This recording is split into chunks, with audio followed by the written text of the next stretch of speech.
अस्सलाम वालेकुम।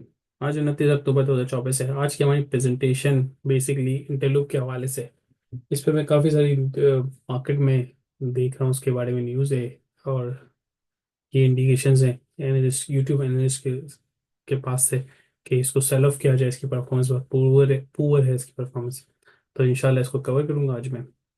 इसके अलावा मार्केट की, इससे पहले मार्केट के हवाले से बात करेंगे कि मार्केट में क्या हो रहा है, कहाँ जा रही है, क्या न्यूज़ है। इस पर इंशाल्लाह क्विकली ओवरव्यू करता हूँ और फिर बात करते हैं इंटरलूप पे। सबसे पहले मार्केट की बात करें। आज मार्केट ने आज भी पॉजिटिव क्लोज हुई है। 66668 पॉजिटिव पॉइंट पॉजिटिव क्लोज हुई है।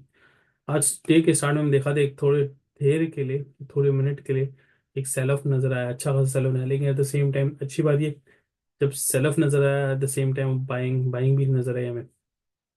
तो which I take it a positive. अगर कुछ लोग सेल कर रहे हैं मैसिवली, तो मैसिवली लोग बाय भी कर रहे हैं। तो eventually at the end day and index positive close हुआ। दूसरी चीज अगर बात करें मार्केट की, दूसरी चीज हम बात करें कि आया कौन कौन से स्टॉक्स बढ़े। एक तो हमारी पाकिस्तान में मार्केट में बहुत ज़्यादा चीज़ें हाइप और न्यूज़ की बेसिस पे चलती हैं। हम देखिए सारे पेनी और टाइनी स्टॉक जिसमें कोई पोटेंशियल बाज़ाहिर हमें नहीं मालूम और ना ही नज़र आ रहा है, वो शेयर आज चल रहे थे, जिसको बोलते हैं ट्रेडिंग। फालतू के मतलब शेयर्स उन पे जिनमें वॉल्यूम पे आया और अच्छे खासे पॉजिटिव क्लोज हुए, इनके कोई रीज़न नहीं। मिसाल के तौर पर WTL हो गया, सिल्क हो गया। सिल्क के दो काफ़ी टाइम से इसकी अकाउंट्स ही फाइल नहीं हुए और एक्सटेंशन पे एक्सटेंशन ले जा रहे उस पे उसके अभी भी इतना वॉल्यूम, उतना ही ग्रोथ इंक्रीज नजर आया। इन द सेम वैसे GCK इलेक्ट्रिक TRG, इन पे कोई इस तरह की पोटेंशियल न्यूज़ नहीं है, लेकिन इनकी पॉजिटिव क्लोज हुआ, वॉल्यूम अच्छा था। जो कि मुझे एक इंडिकेट करता है हम लोग जो चलती वो दिन आगे रास्ता जा रहा है तो उसको चलते रहेंगे, देखेंगे नहीं क्यों जा रहा है आगे और क्यों जा रहा है आगे और कहाँ जा रहा है। तो इसमें फिर ट्रेडर थोड़ा बहुत पिटता है और एट द एंड लॉस लेके आता है। खैर हमें बेसिकली उन्हीं स्टॉक पे फोकस करना चाहिए जब मार्केट इतनी ज़्यादा ओवरबॉट पोजीशन पे है। तो मैं समझता हूँ हमें उन्हीं स्टॉक को फोकस करना चाहिए जो फंडामेंटली स्ट्रॉन्ग है और जिन पे हमारी खुद की रिसर्च है। जिन पे हमारी रिसर्च नहीं है और लोग बढ़े जा रहे हैं और फिर हम भी उसमें हिस्सा डालें, मैं नहीं समझता उसमें उसमें उसमें हिस्सा डाल के शेयर लेना है अक्लमंदी है। बाकी अगर हम बात करें इंटरलूप की, ILP, इंटरलूप लिमिटेड। इंटरलूप पे मैं तकरीबन आई थिंक 3 या 4 वीडियोस पहले मैंने बनाई थी वीडियो, और मैंने इस वक्त 72 पे था। उस वक्त मैंने ये बताया था कंपनी अच्छी है, और मैंने ये भी बताया था कि इसमें करेक्शन होगी तो आप इसमें लाजमी इसके डिप्स को बाय करना।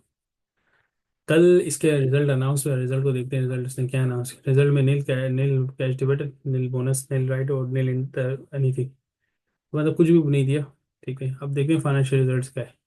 फाइनेंशियल रिजल्ट देखें, फाइनेंशियल रिजल्ट 4.5 से 4.5 EPS था लास्ट ईयर। लास्ट ईयर इसी टाइम में इस क्वार्टर पे।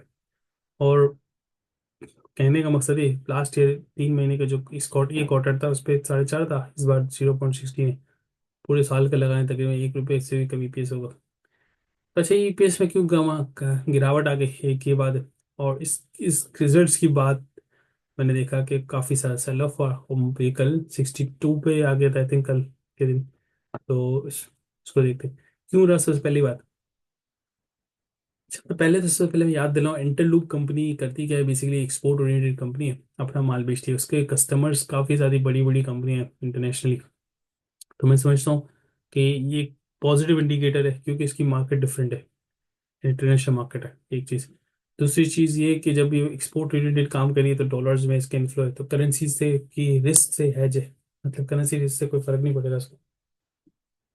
तीसरी चीज ये कि जब ये मार्केट गिर रही मतलब ये कम हुई तो क्यों कम हुई, इसके रीजन पे आते हैं जो जो इंशाल्लाह सब चीज़ क्लेरिफाई करेगा। तो जित हिस्टोरिकली और लास्ट ईयर और उससे पहले साल जो भी कंपनी एक्सपोर्ट करती थी तो पाकिस्तान हुकूमत इसको एक्सपोर्ट के बेनिफिट देती थी, मतलब टैक्स में कमी देगी, लेवीज में रिडक्शन देगी। कुछ वो जो लेवीज भी लगती थी उस पर रिडक्शन देती थी। लेकिन इस साल ऐसा नहीं हुआ। इस साल ऐसा क्यों नहीं हुआ, क्योंकि इस साल और ये लास्ट ईयर ये करती क्यों थी, क्योंकि इस तरह की कंपनी की वजह से कम मुल्क में डॉलर आता था। डॉलर ज़्यादा मतलब डॉलर आता था और मुल्क को डॉलर की ज़रूरत थी, डॉलर के इन्फ्लो की ज़रूरत थी। तो जब इस तरह की कंपनियों को गवर्नमेंट इंकरेज करती थी कि भाई टैक्स नहीं, टैक्स छोड़ रहे हैं, तुम का बिजनेस करो और बनाओ पैसा और डॉलर में लेके आओ। इस साल अब ऑब्वियसली मार्केट थोड़ी सी पॉजिटिव हुई, पाकिस्तान इकोनॉमिक एनवायरनमेंट अच्छा हुआ, डॉलर की ग्रोथ और इन्फ्लो ज़्यादा हुआ। तो गवर्नमेंट ने सोच लिया कि भाई अब इस एक्सपोर्ट ओरिएंटेड कंपनीज को क्यों बेनिफिट दिया जाए, इनसे टैक्सेस और लेवीज उठाओ, गवर्नमेंट भी को भी कमाना है। तो गवर्नमेंट ने ये सब चीज़ें उठा ली। तो इसके बाद हमने देखा कि इसके टैक्सेस में सिग्निफिकेंट इंक्रीज नजर आएगा हमें। लेवीज भी देखे आपने, लेवीज को देखा बहुत थोड़ी सी बड़ी, लेकिन अगर टैक्सेस देखा जाए 11 मिलियन से 77 मिलियन। और मैं समझता हूँ इनपुट टैक्स भी यहाँ पे देते होगी जब परचेज पे, तो वो भी इस हिसाब से मेरे ख्याल में एडजस्ट हो गया एक चीज़। तो इस टैक्सेस की वजह से एक एक रीज़न है जो इसका नजर आता है। बाकी अगर पॉपुलेशन वाइज देखा जाए, देखें आप इसके नेट सेल्स इसकी बढ़ी है, जो कि इंडिकेट करता है कंपनी ग्रो कर रही है, कंपनी ने डिक्लाइन नहीं किया, ऑपरेशन बढ़े हैं। Cost of goods sold definitely जी, ग्रॉस प्रॉफिट मार्जिन का गिरा है, इसकी वजह ये है इसके यहाँ पे आई एम श्योर इसकी टैक्सेस का इम्पैक्ट है, परचेजेस का इम्पैक्ट है, high cost of purchase having impact of tax, मुझे ऐसा लगता है। लेकिन इसके डिटेल अकाउंट आएंगे, उस पर हम देखेंगे क्या वजह है।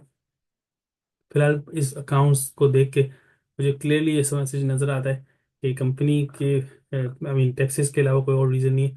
फाइनेंस कॉस्ट थोड़ी सी बड़ी हो सकता है, इन्होंने मजीद लोन लिए होंगे या ज़्यादा लोन लिए होंगे, क्योंकि इस पीरियड में तो हम देखें इंटरेस्ट रेट कम हुआ है। तो उस पर इंशाल्लाह इसके डिटेल अकाउंट आएंगे तो जिक्र करेंगे। लेकिन operation wise I think still investable business for longer term. और शॉर्ट टर्म वाले के लिए अब बेकार है, मतलब शॉर्ट टर्म की बात ही ना करें इस तरह की कंपनी के लिए। मेरा पहले भी ये व्यू था इंटेलो के वाले से, लॉन्ग टर्म आप मेरा करना। पर कल इसने जैसे डिप मारा था 62 पे, और आज ये 64 पे चले गई, 66 पे क्लोज हुआ। तो मैं समझता हूँ that was a buying opportunity, और उस पर थोड़ा बहुत बाय करना चाहिए था, फिर वेट करना चाहिए था। इट लुक लाइक अभी मजीद नीचे आ सकती है इस कंपनी, क्योंकि उसके नेक्स्ट रिजल्ट तक कोई कोई इस तरह की एक्टिविटी नहीं होगी। जब कोई एक्टिविटी नहीं होगी तो उसमें डेफिनेटली है कि हम एक्सपेक्ट कर सकते हैं नीचे आ सकती। तो I think is opportunity to get in. बाकी आप अपनी पूरी रिसर्च करें इस कंपनी के हवाले से, बहुत सारे एनालिस्ट के इस पर वीडियोस मौजूद हैं, उसको देखें और उससे फिर एनालाइज करें कंपनी किस डायरेक्शन में जा रही है।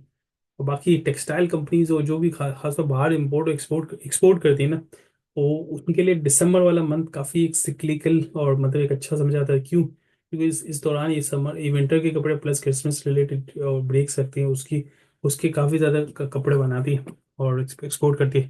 तो मैं समझता हूँ ये हम उसको पॉजिटिव समझ सकते हैं इस कंपनी के लिए। और होपफुली हम देखेंगे भी इसका रिजल्ट अपने इनके नेक्स्ट कटों में। दरअसल यही मेरा व्यू था इस कंपनी के हवाले से। लास्ट चीज मैं हमेशा मेंशन करता हूँ, जिस कंपनी का फ्री फ्लोट बहुत कम है, मतलब पब्लिक के पास कम है, ज्यादातर ओनर्स के पास है, तो डेफिनेटली कंपनी के ओनर्स मतलब समझदार है कि उनको पता है कि कंपनी किस डायरेक्शन में जा रही है। तो वो एक स्ट्रॉन्ग मैसेज होता है कि भाई, एक और इंडिकेशन होता है कंपनी स्ट्रॉन्ग है, दैट्स व्हाई ओनर अपने पास ही रख रहे हैं मेजोरिटी हिस्सा। आई थिंक दैट्स इट, ये मेरा मैसेज था इस कंपनी के बारे से। कोई चीज़ मिस आउट की तो इंशाल्लाह बताएं, और आप अपनी रिसर्च करने के बाद इसमें इन्वेस्टमेंट डिसीजन लें। मेरे व्यू के मुताबिक is a very good company for longer term. That's it. जज़ाकल्लाह, अस्सलाम वालेकुम।